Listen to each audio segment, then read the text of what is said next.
Kita-kita kami, may mga kapatid ako hindi nakarating. Amen? Amen. Pero hindi ako napalungkot doon.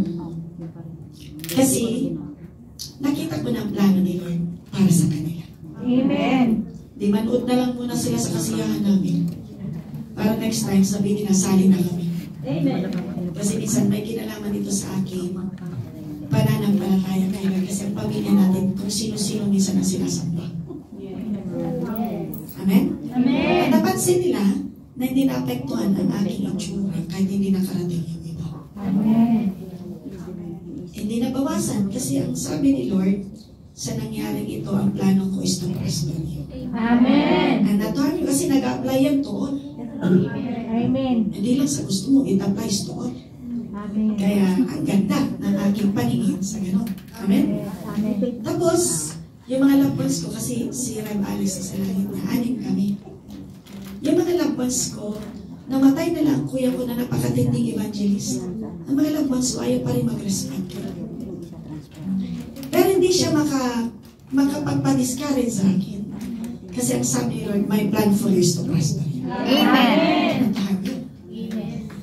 Kasi ang inaabangan ko, itong buong pamilya ko, sa last days ay matitinding evangelist. Amen. Ang last days sila. Amen. Amen. Kaya hindi ka nanapuan ng discouragement o inggit sa iba na lahat na kayo born again. Hindi. Kasi naintindihan ko na yung aking situation, pang-encourage ko din sa iba na hanggang ngayon may loved ones pa hindi born again. Amen. Si nanay nga, wala pa pero puno ng pag-asa. Bakit? Sabi ni Lord, my plan for you is to Prosper. and not to harm, but to give you Hope. and a future. Amen. So ang life ko ngayon, at life natin lahat dapat puno ng purpose. Amen.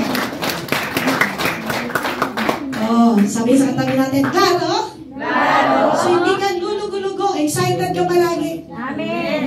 Excited ka, amen? Amen. Dahil alam mo si Lord, kahit ano nangyayari, meron siyang planong napakaganda. Amen. Amen? Maganda.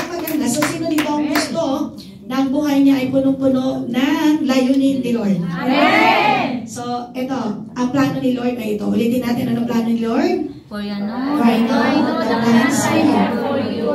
declares the Lord. Plans to prosper you, not to plans to give you hope. So, ang plano ni Lord ay ito. Jeremiah 29:11. Alam na alam ni Lord ang plano niya sa ating lahat. Ang plano niya is pasaganain tayo, hindi para tayo ay i-harm.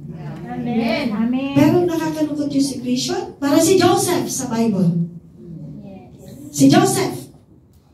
Kita-kita naman ng Diyos na mga kapatid niya, tinapon siya sa balon. Walang ginawa ang Diyos, pinanood siya ng Diyos. Amen. May kausap ko ba ako? Amen. Hello? Amen. Hinayaan ng Diyos na nasa balon siya. May kausap ko ba ako? Amen. Pwede naman niyang awatin sila, pero hinayaan ni Lord. Kasi ang plano niya ay pasaganahin si Joseph. Amen. Tapos ang discussion nila, patayin natin siya. At, control ni Lord. Tinatch siya si Judah. Huwag yung gawin yan. Kaya nga ang Judah, dyan galing ang Savior na si Jesus sa tribe ni Judah. Yan yung Savior. Amen, amen? Tapos biglang may dumating na Ishmaelite trader, lahi ni Ishmael. Galing sa East, galing sa Babylon. Dadaan sa Israel, kasi Israel ay may tinatawag na Via Maris. Trade route yan na mula sa East papunta sa Egypt. Egypt is a nation na para ding Amerika. Kaya pupunta ka doon para mag-business, pero dadaan ka palagi sa Israel. Amen. Amen. Amen? Amen. Dadaanan talaga nila. Kaya pala inalaw ni Lord na yung mga kuya niya, sabi ng daddy niya, Joseph, puntahan mo mga kuya mo sa lugar na to. Pagdating niya, wala sila. Ay, kuya mo, 10, lumipat sa Lutan. Kailangan sa Lutan para doon dumaan yung Ishmaelite trader. Amen. Amen. Amen. Kasi ang plano ni Lord ay para pasaganahin tayo. Amen. Kasi kung nag-relate sila sa lugar na hindi siya maabutan. Kasi ang plano ni Lord, si Joseph, gagawin niyang Prime Minister sa Asia. Amen. Sabi sa kami ng isa ngayon, para wala pa tayong nakikita sa buhay natin. Pero may plano na si Lord. Amen. Meron siyang end time plan sa buhay natin na sobrang ganda. Amen. Mahal God sa kapatid natin. Inaayos pa ni Lord, papunta tayo doon. Amen. Amen? Sinong excited at maligayang-maligaya? Puno ng Amen. Amen? Amen. Amen?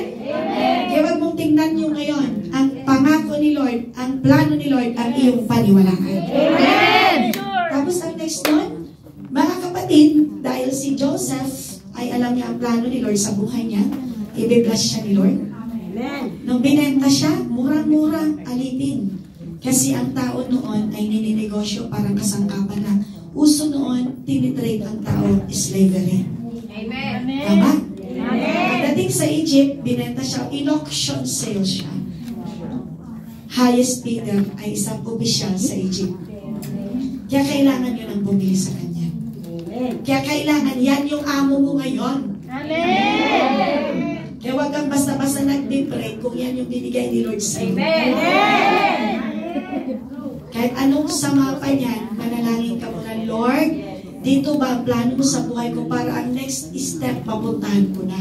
Amen. Kasi kung aalisan mo yan, dadalhin ka pa rin ni Lord sa stepping stone para sa next part ng buhay mo.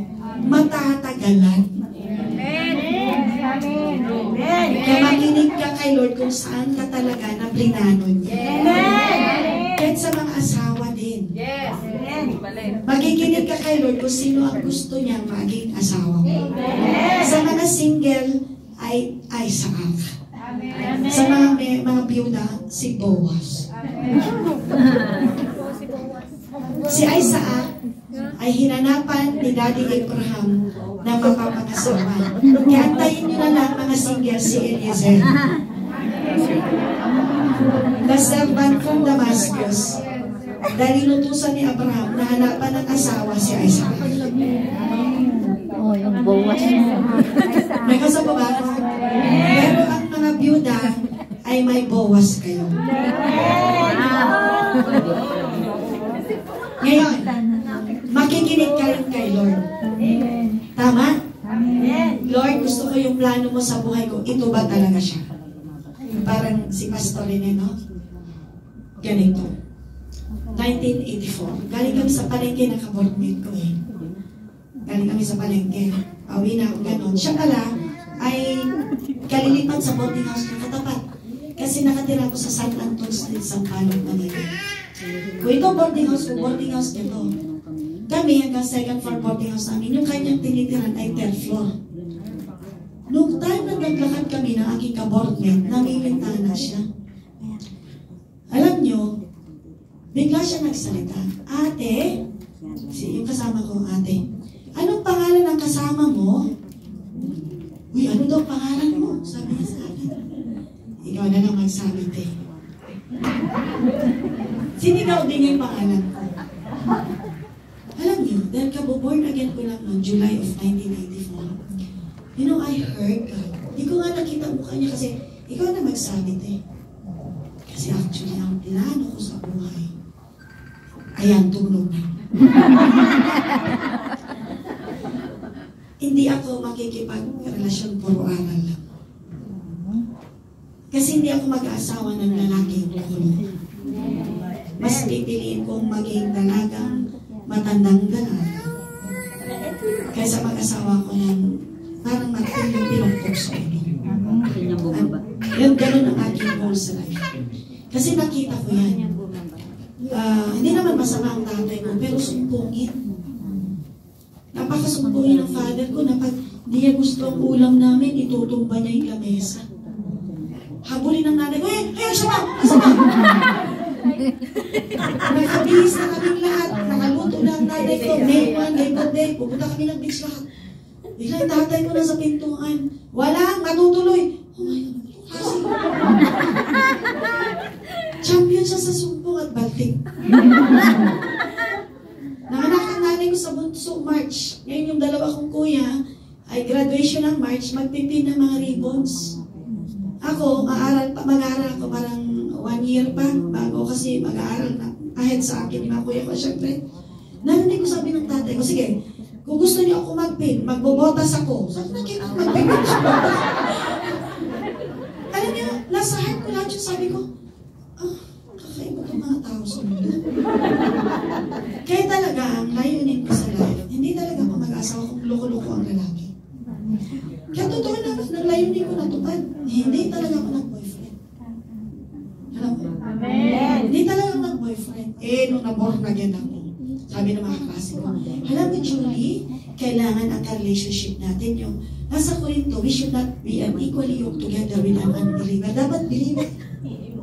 Alam, pinuno nila ako sa ganun. Lahat ng kaklase namin born again sa classroom, talagang pinuno ang utak, dapat believer, hindi kung sino-sino ang boyfriend.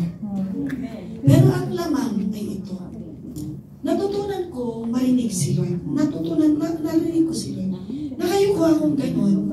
Sabi ng kasama ko, ang pangalan niya ganito, alam niyo, nadinig ko si Lord kasi nasa honeymoon stage ako sa relationship ko kay Lord. Amen. Kabuborn again ko. Alam niyo nung tinanggap ko si Lord, Lord, patawarin mo ko sa makasalanan ko. Panginoon, salamat, cleanse mo ko. Talagang clean slate, malinis ang puso ko. Amen? Amen. At naturuan ako na pag nagsin ako, verse 1:9, bumalik ka lang kay Lord. Patatawarin kayo. Dahil ang dugo ni Jesus ay dumanag sa cross para sa kasalanan mong nirepent. Amen. So natutunan ko magpalinis ang puso. Alam niyo, nung time na dinig ko si Lord, na yung tao na yan na nagsalita, hindi ko nakita mo kasi yung mukha ko, siya magiging lifetime partner. Wow.